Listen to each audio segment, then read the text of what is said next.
मशहूर कॉमेडियन सुनील पाल के अपहरण के मामले में पुलिस मामले की जांच में जुटी हुई है। जहां पुलिस जांच में ये बात सामने आई थी कि अपहरणकर्ताओं के द्वारा कॉमेडियन सुनील पाल का अपहरण करने के बाद सुनील पाल की रिहाई के लिए उनसे रकम वसूली की गई और उस रकम से मेरठ के ज्वेलर्स से खरीदारी भी की गई। सबसे खास बात ये रही कि अपहरणकर्ताओं के द्वारा की गई खरीदारी का बिल भी सुनील पाल के नाम पर ही बनवाया गया था।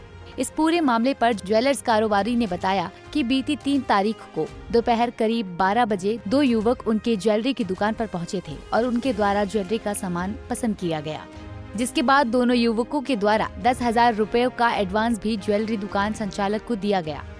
इसके बाद दोनों युवकों के द्वारा ज्वेलर्स दुकानदार को अकाउंट की डिटेल दी गई और ज्वेलर्स से ज्वेलरी की रकम अकाउंट में ट्रांसफर करने की बात कही गई। इतना ही नहीं, रकम ट्रांसफर होने के बाद शाम को पसंद किए गए जेवरात ले जाने की बात दोनों युवकों के द्वारा तय की गई। इस दौरान ज्वेलर्स ने बताया कि दोनों युवकों के द्वारा 4 अलग-अलग अकाउंट से उनके खाते में पैसे ट्रांसफर किए गए थे, जिसकी कुल कीमत 2,30,000 थी। इसके बाद शाम के वक्त दोनों युवक उनकी दुकान पर आए और 2,25,500 की ज्वेलरी दोनों युवक के द्वारा ली गई। अपने एडवांस दी गई 10,000 की रकम के साथ साथ बाकी बचे 4,400 भी दोनों युवक वापस लेकर चले गए। इस दौरान ज्वेलर ने बताया कि ज्वेलरी की खरीद का बिल सुनील शंकर रावपाल के नाम से आईडी देकर बनवाया गया था। 3 तारीख की घटना है ये। 12 साढ़े 12 बजे करीब 2 लड़के आए, उन्होंने सामान सेलेक्ट किया। सामान सेलेक्ट करके उन्होंने 10,000 रुपये एडवांस दिया और बाकी अकाउंट डिटेल उन्होंने ली, क्योंकि हम बिना अकाउंट डिटेल के पक्के बिल के ही काम करते हैं हम। तो उन्होंने अकाउंट डिटेल ली, क्योंकि हम आपके अकाउंट में ट्रांसफ़र करा देंगे पैसा और उसके बाद हम शाम को पैसे सामान ले जाएंगे जब अकाउंट में आपके पैसा आ जाएगा।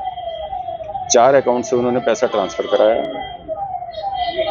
उसके 2,30,000 रुपये टोटल आया। शाम को वो आए तो उन्होंने 2,25,500 का हमसे सामान लिया। 4,500 रुपये वापस ले लिए उन्होंने। 10,000 जो एडवांस दिए थे वो वापस ले लिए।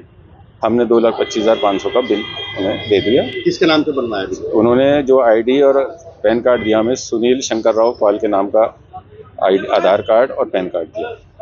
हमने उस नाम से बिल काट दिया। वो सामान ले गए। रात को 8 बजे करीब हमारे पास फ़ोन आया बेटे के पास।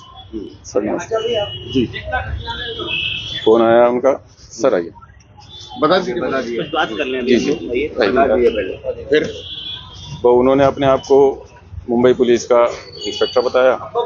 हमें शक हुआ कि कहीं साइबर अरेस्ट का मामला ना हो। हमने उन्हें कोई जवाब नहीं दिया। हमने लालपुर की पुलिस से संपर्क किया। उन्होंने हमसे कहा आपने सही करा, आपने कोई जवाब नहीं दिया। हमने अगले दिन एक एप्लीकेशन दे दी, उस नंबर को दे दिया। तो उन्होंने कहा हम जांच कराएंगे। अगले दिन 5 तारीख को हमारा खाता फ्रीज हो गया। बस फिर अब फ्रीज सही हो गया? अब अनफ्रीज हो गया, लेकिन जो पैसा आया था वो लॉक हो गया हमारा। पुलिस को आपने तहरीर दी है? जी 6 तारीख को दे दी। क्या तहरीर दी है और क्या बस उसमें नहीं, अभी हमने तहरीर दे दी और उसमें बिल दे दिया हमने, अपने सारी फुटेज दे दी, सारी डिटेल दे दी। वो संदिग्ध लोग वही हैं दोनों? तो सुनील पाल कॉमेडियन का मामला बताया जा रहा है जी। सुनील नहीं, हमें नहीं पता, हमें तो आज एक बार में पता चला जी। जी सर।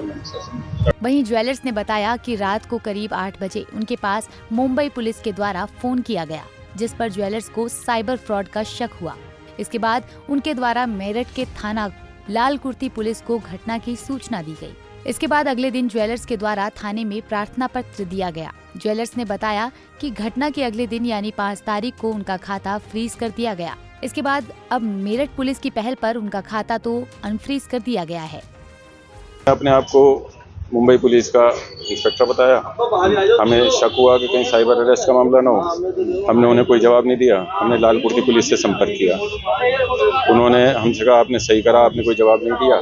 हमने अगले दिन एक एप्लीकेशन दे दी, उस नंबर को दे दिया। तो उन्होंने कहा हम जांच कराएंगे। अगले दिन 5 तारीख को हमारा खाता फ्रीज हो गया। बस फिर अब फ्रीज सही हो गया? अब अनफ्रीज हो गया, लेकिन जो पैसा आया था वो लॉक हो गया हमारा। पुलिस को आपने तहरीर दी है? जी 6 तारीख को दे दी। क्या तहरीर दी है और क्या बस उसमें नहीं, अभी हमने तहरीर दे दी और उसमें बिल दे दिया हमने, अपने सारी फुटेज दे दी। वहीं इस मामले पर एसएसपी मेरठ डॉ. विपिन ताड़ा ने कहा कि ज्वेलर्स के द्वारा थाना पुलिस को शिकायत दी गई थी। उनका खाता मुंबई पुलिस के द्वारा फ्रीज किया गया था, जिस पर स्थानीय पुलिस के द्वारा मुंबई पुलिस से संपर्क कर ज्वेलर्स के खाते अनफ्रीज करा दिए गए हैं। साथ ही साथ ये बात भी सामने आई है कि मुंबई में कॉमेडियन के संबंध में मुकदमा दर्ज किया गया है, जिसकी जांच मुंबई पुलिस के द्वारा की जा रही है। इसमें दो ज्वेलर्स के यहाँ पर उनका शिकायत आया था कि उनका अकाउंट फ्रीज कर दिया गया है मुंबई पुलिस के द्वारा, जिस पर कि स्थानीय पुलिस द्वारा मुंबई संपर्क किया गया और उनका जो अकाउंट फ्रीज हुआ था वो पुनः खोल दिया गया था। इसमें कुछ तथ्य आ रहे हैं कि मुंबई में एक मुकदमा दर्ज हुआ है एक कॉमेडियन के सिलसिले में, जिसकी विवेचना मुंबई पुलिस द्वारा की जा रही है और उसी क्रम में मीडिया में ये सूचना आई है कि ये जो ज्वेलर्स हैं इनका अकाउंट फ्रीज हुआ था। फिलहाल मेरठ पुलिस को कोई भी आधिकारिक रूप से संपर्क नहीं किया गया है मुंबई पुलिस के द्वारा और इसमें विवेचना मुंबई द्वारा की जा रही है और आगे जो भी तथ्य आएंगे उस आधार पर इसमें कार्यवाही।